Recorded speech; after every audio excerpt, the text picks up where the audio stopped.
Restez bien jusqu'à la fin de cette vidéo parce qu'à la fin de cette vidéo, vous avez un concours où vous pouvez gagner 500 € en virement bancaire, par PayPal ou par crypto-monnaie. Toutes les instructions pour participer à ce concours se trouvent en fin de vidéo, donc restez bien jusqu'à la fin. En plus de ça, vous allez apprendre pas mal de choses pour faire des gros chiffres en dropshipping. On se retrouve à la fin de la vidéo pour toutes les instructions. Bon visionnage à tous. Hello tout le monde, c'est Lucas, bienvenue dans cette nouvelle vidéo. Aujourd'hui dans cette vidéo, c'est une vidéo très attendue où on va parler des marchés alternatifs. Donc les marchés alternatifs, qu'est-ce que c'est? Ce sont donc des marchés qui sont différents du marché commun où tout le monde se lance, qui est donc la France.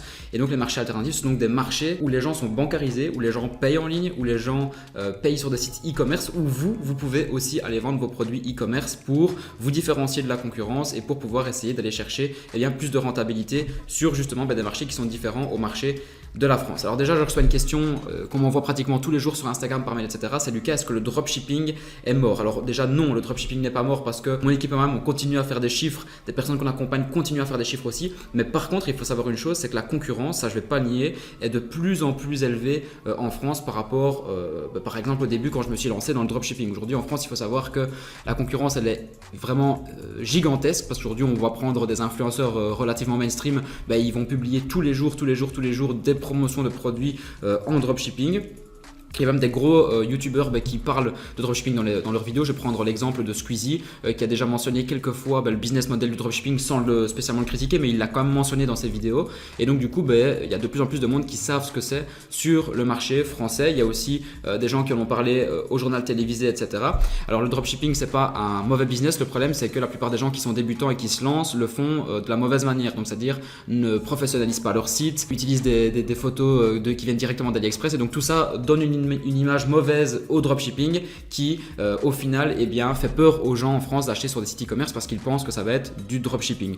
Du coup, il existe des solutions. La première des solutions, c'est de se professionnaliser, je vous en ai déjà parlé plusieurs fois, mais aussi d'aller sur des marchés inexploités où il n'y a pas encore une énorme concurrence comme en France sur le dropshipping. C'est donc pour ça que je vous fais cette vidéo. C'est donc dans cette vidéo, je vais vous donner justement plusieurs marchés inexploités avec leurs avantages et leurs inconvénients sur lesquels vous allez pouvoir vous lancer. Je vous montre tout ça juste après dans la vidéo. On va se retrouver directement sur mon écran d'ordinateur. C'est parti.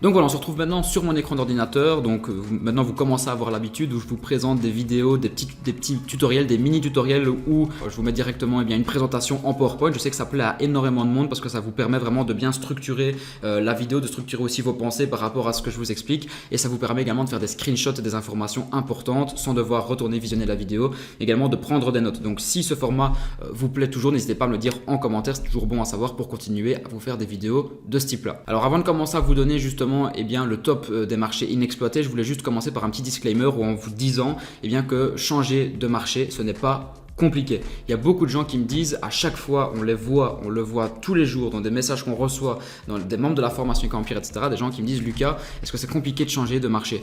Non, ce n'est pas compliqué. C'est vraiment une barrière limitante que les gens ont en tête en se disant mais comment est-ce que je vais faire par exemple pour aller vendre sur le marché espagnol alors que je parle pas espagnol, je sais pas comment les gens payent là-bas, etc. Et donc tous les gens se disent voilà, vu que je vis pas dans un pays en particulier, je vais avoir du mal à vendre dans ce pays-là. Alors que c'est totalement faux et la plupart des gens ont peur de plusieurs choses et donc les peurs, je vais vous les énumérer juste ici avant de commencer par vraiment les marchés inexploités. Donc la première chose, comme je vous le disais, que les gens ont peur, c'est la peur de la langue. Donc les gens ont peur parce qu'ils disent je vais pas parler espagnol, je vais pas parler anglais, donc je vais pas pouvoir aller vendre sur ce marché-là. Tout simplement, il faut que vous vous entouriez des bons prestataires, donc des bonnes personnes qui peuvent traduire votre site. Vous allez pouvoir en trouver sur Fiverr ou sur Upwork dans la section traduction. La deuxième peur que les gens ont, c'est la peur de l'inconnu, parce qu'ils se disent je ne sais pas du tout si les gens vont être intéressés par ce produit-là ou bien si les gens ont les mêmes habitudes de consommation par exemple qu'en France et en Belgique. Tout simplement, il suffit de faire une étude de marché pour connaître les habitudes de vos futurs clients. Certains par exemple ne veulent pas aller vendre en Allemagne, par exemple car ils ne connaissent pas les influenceurs là-bas. Bien, faites une étude de marché, c'est très simple. Vous prenez votre smartphone, vous créez un tout nouveau compte Instagram qui est vierge. Avec ce compte Instagram là qui est vierge, sur lequel vous ne suivez personne, vous allez aller suivre par exemple les 10 plus gros influenceurs allemands. Pour ça, rien de compliqué, vous allez sur Google et vous tapez top 10 influenceurs Allemagne. Vous allez tomber sur les 10 plus gros, vous allez commencer à suivre les 10 plus gros et après quelques heures, l'algorithme Instagram va comprendre en fait que vous êtes un Allemand parce que vous suivez des influenceurs allemands, et quand vous allez aller cliquer sur la petite loupe Explorer sur Instagram, Instagram va tout simplement vous proposer plein d'autres influenceurs allemands également, et en suivant les les influenceurs allemands, donc dans les 10 premiers que je vous ai donné, que vous allez aller trouver au début, il suffit juste de regarder leurs stories, de regarder leurs abonnements et vous allez très vite, à partir de ces 10 là, aller pouvoir en trouver bien d'autres et donc commencer à vous créer votre propre listing d'influenceurs sur un autre marché. Donc ça, c'est une technique parmi tant d'autres, mais donc voilà déjà une première technique en quelques secondes que vous allez pouvoir utiliser pour trouver des influenceurs sur un autre marché et aussi voir grâce aux stories de ces influenceurs là sur un autre marché, s'ils mettent en avant des produits en dropshipping, si oui, quel type de produit, est-ce qu'il y en a certains qui ne mettent pas du tout en avant, sur lequel justement il y aurait du potentiel pour vendre ce produit là. Tout ça, c'est toutes des petites astuces qui vont vous permettre de faire très rapidement une étude de marché sur un marché qui vous est totalement inconnu. Également, ce que vous pouvez faire, c'est tout simplement payer des gens sur Fiverr qui sont allemands en leur demandant justement leur habitude de consommation, etc. C'est déjà ce que j'ai fait. Par exemple, en travaillant avec des traducteurs espagnols, en plus du travail qu'ils faisaient pour moi pour traduire mon site, je leur demandais également quelques petites questions qui n'avaient rien à voir avec leur travail. Par exemple, quelles habitudes de consommation ils avaient, est-ce qu'ils avaient l'habitude de commander en ligne sur des sites e-commerce. Ça me prenait 2 secondes, ça leur prenait 2 secondes pour répondre. Pour eux, ça leur faisait un bon lien avec leurs clients qui venaient de leur acheter une prestation et souvent ils répondaient de manière positive et ça me permettait d'avoir des informations pour pouvoir vendre sur ces marchés-là. Ensuite, une autre peur que la plupart des gens ont, c'est la peur d'investir ailleurs. Donc par exemple, ils se disent, ok, si je vais aller vendre sur un autre marché, est-ce qu'il va y avoir de la TVA? Comment ça va se passer au niveau de mes impôts? Est-ce que je dois me déclarer dans ce pays-là ou bien est-ce que je reste déclaré dans mon pays? Vous prenez pas la tête avec ça, il n'y a personne qui est expert comptable, je pense, en tout cas dans les gens qui font directement du dropshipping. Les experts comptables, ils font leur boulot, ils gèrent des comptabilités pour des clients comme vous. Donc le plus simple, c'est que vous allez voir des experts dans ce domaine-là et que vous leur posiez directement la question et vous déléguez tout simplement cette partie-là. Et c'est des experts qui vont prendre en charge ça. C'est comme votre site, vous ne savez pas parler par exemple l'allemand pour traduire votre site, vous faites appel à un expert qui va traduire votre site. C'est exactement la même chose pour les experts comptables. Et pour la petite information, il y a beaucoup de gens qui me demandent toujours combien ça coûte pour traduire sa boutique de A à Z. Il faut savoir que traduire une boutique, ça coûte pas très cher, ça va vous coûter entre 50 et 100 euros grand maximum si vous voulez traduire aussi des scripts à envoyer aux influenceurs, etc. Mais ça coûte que dalle. Donc moi généralement pour 50 euros en moyenne, je traduis mes sites et ça me permet d'aller sur des marchés inexploités où justement je vais pouvoir générer des centaines de milliers d'euros, contrairement à la France où les influenceurs sont déjà hyper exploités et où donc c'est beaucoup plus compliqué d'avoir de la rentabilité que sur d'autres marchés. Pour moi, les 4 points vraiment à retenir pour pouvoir aller vendre sur un marché alternatif, c'est les 4 points que je vous ai mis juste ici sur mon écran d'ordinateur. Déjà, la première chose qu'il faut bien comprendre, c'est s'adapter à un marché. Il ne faut pas vendre un produit, par exemple j'invente au Brésil, comme vous le vendez en France, avec par exemple les mêmes moyens de paiement, etc. Sinon ça ne va pas marcher, c'est sûr que ça ne va pas marcher. Donc il faut toujours s'adapter à un pays en particulier sur lequel vous allez aller pour pouvoir justement déclencher des ventes. Donc la première chose qu'il faut bien faire attention, c'est de s'entourer des personnes compétentes, donc des prestataires, des agences d'influenceurs qui sont basées dans le pays en question, de trouver aussi par exemple les bons traducteurs, etc. qui sont vraiment des traducteurs qui viennent, qui sont nés dans le pays en question et pas juste de prendre des traducteurs qui ont fait des études dans la langue en question. Enfin bref, juste s'entourer des personnes compétentes qui vont vous aider justement pour aller sur un autre marché. Le deuxième point, c'est s'informer sur les moyens de paiement. Ça, c'est vraiment très important. Une des plus grosses erreurs que j'ai fait au début, c'est en vendant sur des marchés alternatifs comme par exemple le Brésil ou le Mexique. J'avais tout fait comme la France et du coup, je comprenais pas pourquoi il y avait un blocage. Tout simplement, c'est parce qu'au niveau des moyens de paiement, il y a quelques années, je veux dire, c'était totalement différent. Encore aujourd'hui, c'est différent. Et donc, du coup, j'avais beaucoup de visiteurs, mais j'avais très peu de taux de conversion sur mon site parce que j'avais oublié de changer la devise, parce que j'avais oublié de changer mon moyen de paiement, etc. Donc ça, il faut vraiment faire très attention pour être sûr de ne pas se gourer et pour être sûr de continuer à faire des ventes. Par exemple, en Allemagne, vous avez plus de 80% des paiements qui se font via PayPal. Donc c'est très important en Allemagne d'avoir un compte PayPal solide et des livraisons aussi qui se font rapidement. Le troisième point sur lequel il faut faire très attention, c'est s'informer sur le pouvoir d'achat du pays en question, c'est-à-dire à combien est-ce que je vais pouvoir vendre mon produit. Par exemple, si je vends mon produit à 20 euros en France, est-ce que je vais pouvoir aussi le vendre à 20 euros au Brésil? Ou bien est-ce que je vais devoir justement le vendre à 2 fois moins cher au Brésil parce que le pouvoir d'achat est de 2 fois moins élevé au Brésil qu'en France? Pour ça, c'est très simple. Vous tapez pouvoir d'achat en France moyen par habitant et ensuite vous tapez pouvoir d'achat moyen au Brésil par habitant. Vous allez avoir justement la différence entre les deux et vous adaptez vos prix en fonction de ça. Et le quatrième point sur lequel il faut faire attention, c'est donc de s'informer sur leur culture de manière générale. Qu'est-ce que les gens apprécient là-bas? Est-ce qu'il y a des fêtes particulières qui sont liées au pays?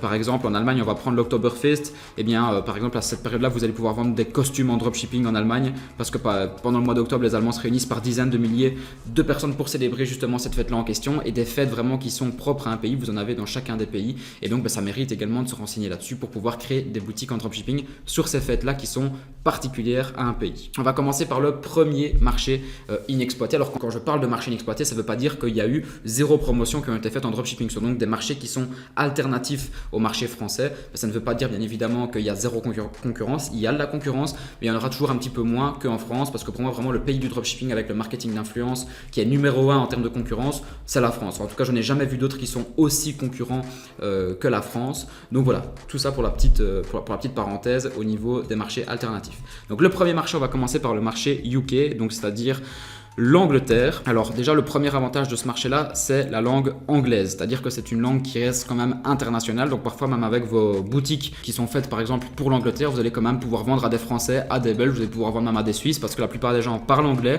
Et moi-même, ça m'arrive régulièrement de commander sur des sites où la langue est en anglais. Donc ça, c'est déjà très bien. Après, bien évidemment, si votre site est à l'international, n'hésitez pas à le traduire dans un maximum de langues principales possibles pour assurer vos clients. Au niveau de la devise maintenant en Angleterre, on est gagnant au taux de change.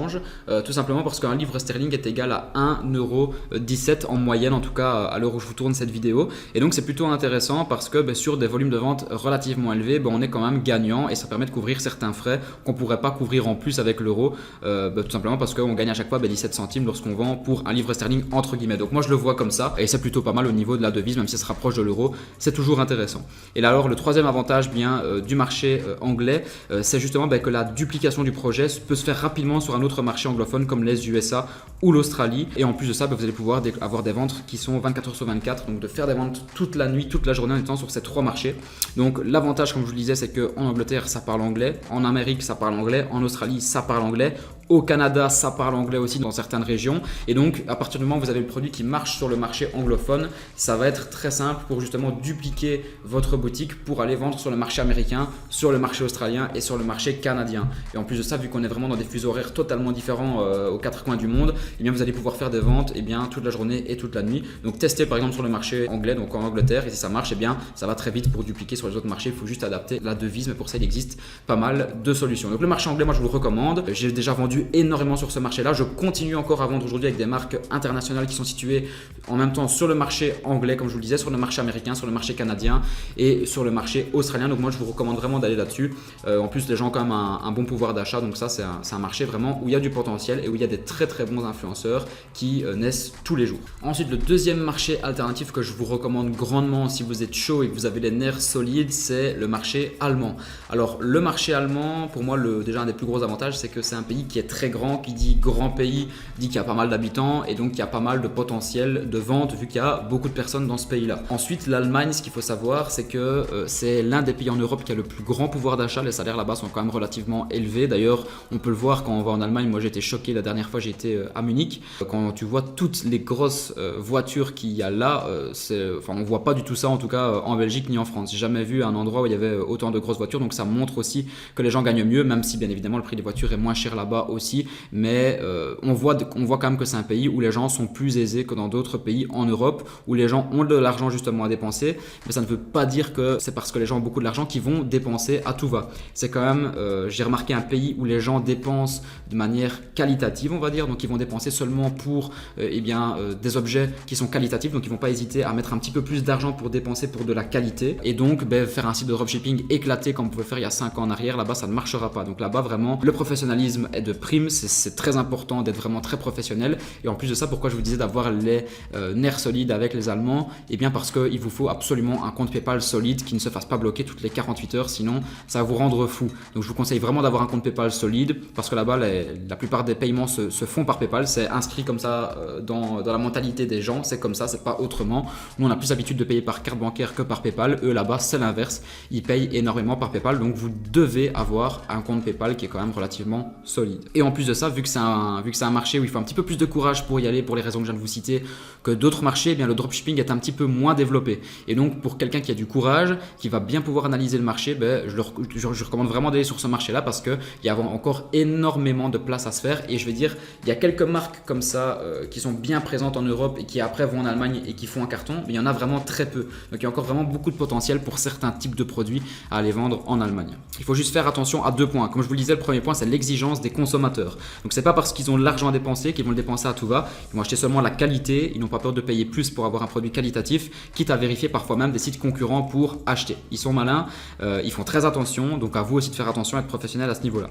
Le deuxième point sur lequel il faut faire attention, c'est les moyens de paiement donc, qui sont différents comme je vous l'ai dit. Donc paiement par PayPal qui est fort utilisé, donc il faut avoir un compte solide, il faut avoir un bon business qui est professionnel avec un bon SAV, quitte à ce que vous payiez vraiment des prestataires qui ne gèrent que PayPal à longueur de journée. Dès qu'il y a un litige, il faut le régler directement. Et alors ensuite, comme je vous le disais, au niveau des influenceurs, c'est intéressant. Par contre, il faut faire attention aussi à 2 points. La première chose, c'est que les influenceurs sont peu réactifs par rapport à la France, etc. Ils sont pas là, je veux dire, comme des chiens à essayer de gratter le moindre contrat, même pour des produits de merde pour les vendre. Ils sont aussi très qualitatifs, les Allemands. Donc il faut montrer que vous êtes professionnel et que vous avez une boutique qualitative.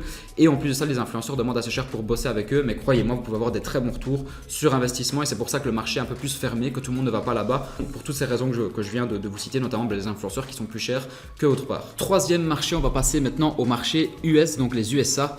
Les Amériques, c'est un marché qui est juste immense. Donc on va passer en revue les avantages et les inconvénients. Le tout premier, c'est l'avantage de la langue. Donc ça, c'est exactement la même chose que je vous ai dit pour l'Angleterre. Donc c'est un marché où vous allez pouvoir débuter facilement avec la langue. Vous allez pouvoir vendre dans tout le pays et ensuite vous allez pouvoir partir vers d'autres pays comme l'Angleterre, comme l'Australie, etc. parce que ça parle la même langue sur ces pays-là.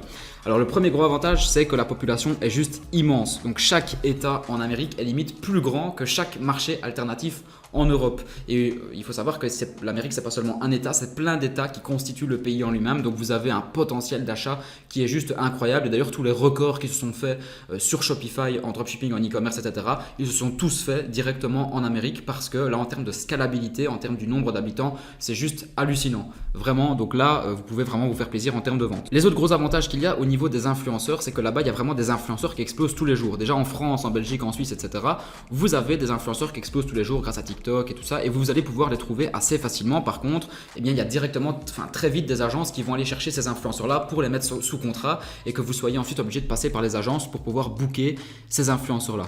En Amérique, c'est différent. Là-bas, le pays est tellement grand que les agences ne sont pas aussi réactives qu'en France parce qu'ils vont déceler des petites pépites à droite à gauche, mais d'office, il y en aura certains qui pendant un petit moment vont rester indépendants avant de signer avec des agences. Et donc là-bas, vous avez, je dirais, 20 fois plus de micro-influenceurs qui explosent chaque jour grâce à YouTube, grâce à TikTok, etc.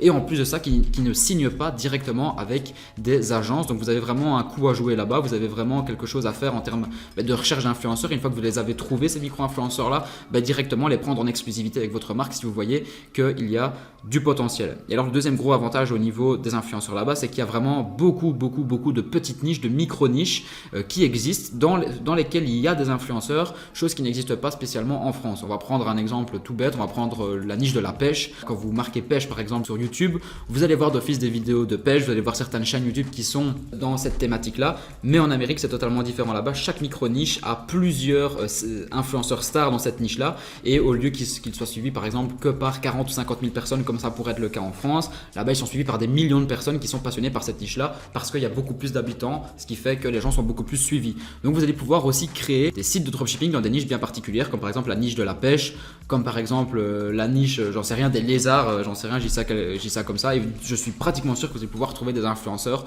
dans ces niches-là en question, chose qui n'est pas spécialement possible dans le marché français parce qu'il n'y a pas autant d'habitants. L'autre avantage, le deuxième gros avantage d'Amérique, c'est tout simplement que l'achat est rapide en ligne. Ils sont vraiment considérés comme des acheteurs compulsifs, ce qui est idéal pour nous, c'est-à-dire que là-bas, au niveau des sites que vous allez pouvoir faire, etc., vous pouvez vraiment y aller plus comme des bourrins. Là-bas, au niveau des offres marketing, ils en reçoivent tous les jours, à la télévision, dans les stades de sport, etc. Ça n'a rien à voir avec ici. D'ailleurs, moi, ça m'avait choqué quand j'ai été là-bas en Amérique. À chaque fois que j'y vais, c'est toujours la même chose. Je veux dire, au niveau du marketing, parfois, on a même l'impression qu'ils prennent les gens pour des cons et pourtant, les gens continuent à acheter.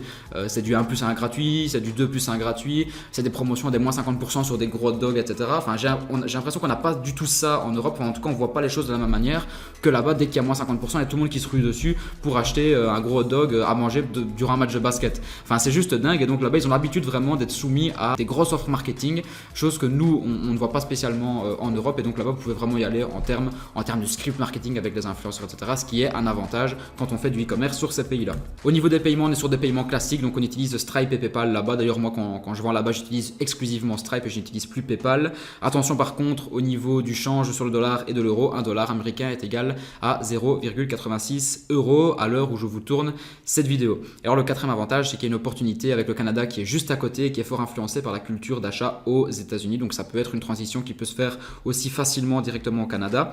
Et pour conclure, c'est un marché avec certes de la concurrence, mais il y a tellement de possibilités, comme je vous le disais, avec les micro-influenceurs que vous y trouverez d'office votre compte, et aussi tellement de possibilités avec les micro-niches que vous y trouverez d'office votre compte également. Par contre, attention à la culture. Donc certes, on est en Amérique, mais d'un état à l'autre, les gens vont penser différemment, ils vont vivre aussi différemment. Donc c'est vraiment à vous d'adapter dans votre choix marketing, votre ciblage, votre message, quel que soit votre vecteur d'acquisition de trafic. D'ailleurs, là-bas, il y a vraiment un gros potentiel au niveau du Google Shopping. D'ailleurs, dans tous les pays d'Europe, je vous referai une vidéo là-dessus parce qu'il y a un potentiel de dingue, mais surtout en Amérique, vu le nombre d'habitants qu'il y a, vu le nombre de niches qu'il y a et le nombre de personnes qui sont passionnées par des micro-niches, il y a vraiment un potentiel de dingue à aller chercher avec le Google Shopping. Mais ça, si ça vous intéresse, je vous ferai une autre vidéo. Ensuite, quatrième marché, c'est le marché polonais et les pays de l'Est. Peu de gens osent vendre là-bas, pourtant il y a vraiment beaucoup de potentiel, et donc vu qu'il y a peu de gens qui osent vendre là-bas, eh bien ça veut dire qu'il y a peu de concurrence et donc qu'il y a un potentiel de gain qui est plus élevé. Le premier point vraiment que je voulais voir avec vous dans cette vidéo au niveau de la Pologne, c'est simplement que le SMIC, et même des pays de l'Est de manière générale, donc le SMIC est à 450 € par mois. Donc on est quand même à quelque chose qui est beaucoup plus bas que ce qui se trouve en France. Donc ça veut dire, qui dit SMIC à 450 € par mois, dit on va pas pouvoir vendre des produits à des 70 €, à des 100 €, etc. Et donc il va falloir vendre des produits moins chers et plutôt jouer sur le volume. Deuxième point que je voulais voir avec vous, c'est au niveau des prix des influenceurs, et les prix de la publicité, c'est aussi plus faible parce qu'ils s'adaptent sur la vie locale, sur aussi le pouvoir moyen de consommation des gens. Donc ça veut dire que vu que les gens gagnent moins, aussi les coûts des publicités sont moins chers. Par contre, ne vous faites pas passer pour un Français quand vous allez démarcher des agences de publicité là-bas, parce que sinon ils vont directement gonfler les prix parce qu'ils vont savoir que vous avez plus d'argent et que vous gagnez plus d'argent par exemple que dans un pays comme la Pologne. Donc faites attention à ça, faites-vous vraiment essayez de vous faire passer par un Polonais. Donc pour ça, faites-vous accompagner par des traducteurs qui sont vraiment calés et qui sont vraiment parfaitement bilingues. Troisième point, qui est un petit peu un point négatif mais qui n'est pas vraiment un, c'est que c'est un tout autre alphabet que l'alphabet qu'on utilise ici, que vous voyez en face de vos yeux actuellement. Mais encore une fois, on se fait accompagner par quelqu'un qui est bilingue, qui va vous accompagner justement dans la traduction de votre site et dans le contact avec les agences et les influenceurs, et ça va se faire tout seul. Pour la petite parenthèse, il faut savoir une chose, c'est qu'actuellement je ne vends plus en Pologne, mais on a vendu énormément en Pologne avec mon équipe. On a arrêté au bout de 4 mois parce qu'en termes de scalabilité, le pays reste relativement petit, à un moment on ne peut plus scaler, mais par contre il y a vraiment un potentiel de dingue et vous pouvez vraiment faire des ravages parce qu'encore une fois là-bas il y a très peu de concurrence. Quatrième point important à savoir, c'est que le dropshipping là-bas est pas encore très développé, pas encore très connu, même s'il y en a de plus en plus. Donc même si vous n'avez pas un site qui est professionnel à 200% comme vous êtes obligé de l'avoir en Allemagne, vous allez quand même avoir des conversions sur vos sites en Pologne. Par contre, vous avez du mal à voir à convertir en France. Beaucoup de curieux viennent sur vos sites et n'achètent pas directement, mais le taux de visiteurs sera aussi plus élevé. Cela sera donc similaire à vos ventes par rapport au prix de l'influenceur. Et le cinquième point que je voulais voir avec vous, c'est au niveau du marché qui n'est pas immense, comme je vous l'ai dit juste avant. Et donc au niveau de la scalabilité, c'est un peu plus compliqué, mais par contre la communauté est hyper attachée aux influenceurs. Ça, c'est un truc de fou. Vous avez vraiment des taux d'interaction sur Instagram, sur TikTok qui sont beaucoup plus hauts que les taux d'interaction qu'on va pouvoir trouver en France, parce que j'ai l'impression que les influenceurs sont plus privilégiés, c'est-à-dire qu'ils ne vont pas faire 10 placements de produits par jour. Ça garde quand même une certaine qualité au niveau de l'audience des influenceurs. Et donc le marché polonais est pour moi très intéressant pour les débutants si vous n'avez pas un budget qui est énorme, si vous n'êtes pas encore hyper bon en dropshipping et que votre site est professionnel à 80% au lieu de 100%, et bien pour moi le marché polonais est vraiment un marché qui se tente à fond, et je vous invite vraiment à aller là-bas avant que le marché soit saturé comme le marché français. Et ensuite le cinquième et dernier marché alternatif, c'est le Brésil, ou plutôt l'Amérique latine de manière générale, mais on va vraiment se focus sur le Brésil. Donc le premier point très important, c'est que c'est des marchés qui sont juste immenses avec aussi énormément d'habitants. C'est assez similaire aux USA.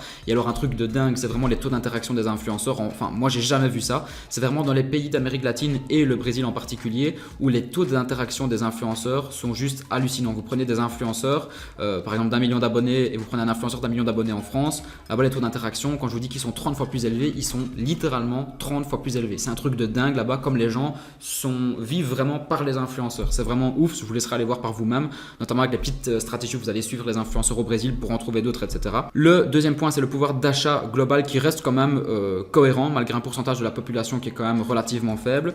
Le troisième point qu'il faut savoir, c'est que pour l'achat en ligne là-bas, on n'utilise pas Stripe, on n'utilise pas PayPal, on utilise la plateforme Boleto. C'est quelque chose de différent, mais ça reste quand même assez simple à avoir, c'est pas très compliqué. Vous allez sur le site, vous contactez le support et vous pouvez avoir la licence assez facilement. Le quatrième point important, c'est qu'il y a une possibilité de vendre en parallèle aussi au Portugal parce que ça parle la même langue, ça parle le portugais. Et donc parfois moi ce que je faisais c'est que je commençais avec des petits sites en testing au Portugal et dès que je voyais que ça fonctionnait, je partais au Brésil, j'ouvrais les vannes et là-bas je vendais pour bien évidemment 10, 15, 20 fois plus qu'au Portugal parce que il y avait aussi beaucoup plus de personnes. Par contre sur ces marchés-là il faut faire attention à une chose, c'est la délivrabilité des produits. Il n'y a aucun souci en fait pour expédier les produits depuis la Chine. Par contre pour livrer les produits sur place, là ça devient vraiment galère dans certains cas. Par exemple au Mexique, quand j'avais vendu des produits là-bas, j'ai eu beaucoup de litiges parce que il y avait pas mal de produits qui ont été volés, des produits perdus, etc. Donc je sais pas trop ce qui s'était passé, mais quand vous faites vraiment du dropshipping classique, que vous n'avez pas vraiment un agent de confiance, etc., il faut faire très attention parce que vous allez pouvoir avoir pas mal de problèmes au niveau de la délivrabilité des produits sur place. Mais si maintenant, si vous voulez que je vous fasse vraiment une vidéo spécifique sur l'Amérique latine, sur la livraison des produits, ce serait une vidéo qui durerait bien 15-20 minutes en vous expliquant tout de A à Z. C'est quelque chose que je peux faire, donc n'hésitez pas à me le dire dans les commentaires si jamais ça vous intéresse. Et voilà pour cette vidéo, j'espère que vous avez kiffé, j'espère que vous avez appris quand même pas mal de choses intéressantes, que ça va vous motiver à vous lancer en dropshipping, notamment sur des marchés alternatifs. Donc pour conclure, eh bien, si vous avez beaucoup de budget, rien ne vous empêche de quand même commencer à créer directement votre grosse marque sur le marché français. Maintenant, si vous avez un budget restreint, qui est pour moi en dessous je dirais entre 2000 et 3000 euros, ça vaut vraiment la peine d'aller voir sur des marchés quand même alternatifs qui sont autres que le marché français. Et maintenant, je vais donc vous expliquer au niveau du concours comment ça se passe. Donc au niveau du concours, il faut faire 3 choses. La première chose, il faut commenter cette vidéo en me disant tout simplement qu'est-ce que vous avez pensé de cette vidéo. La deuxième chose, il va falloir liker cette vidéo. Et la troisième chose, il va falloir être abonné sur mon compte Instagram car je ferai le tirage sur mon compte Instagram dans une semaine. Donc cette vidéo aujourd'hui, on est mercredi et le tirage au sort se fera mercredi prochain. Donc je répète tout ce qu'il faut faire pour pouvoir être tiré au sort pour bénéficier justement des 500 €. Donc il y aura une seule personne qui sera tirée au sort. La première chose, c'est de commenter cette vidéo en me disant ce que vous avez aimé dans cette vidéo. La deuxième chose, c'est de liker cette vidéo. Et la troisième chose à faire, c'est de suivre mon compte Instagram qui se trouve juste ici. Et ensuite, pour tirer quelqu'un au sort, je choisirai quelqu'un au hasard dans les commentaires. Donc voilà, j'espère que ça vous a plu. Moi, je vous dis à la prochaine pour une prochaine vidéo. C'était Lucas. Salut à tous.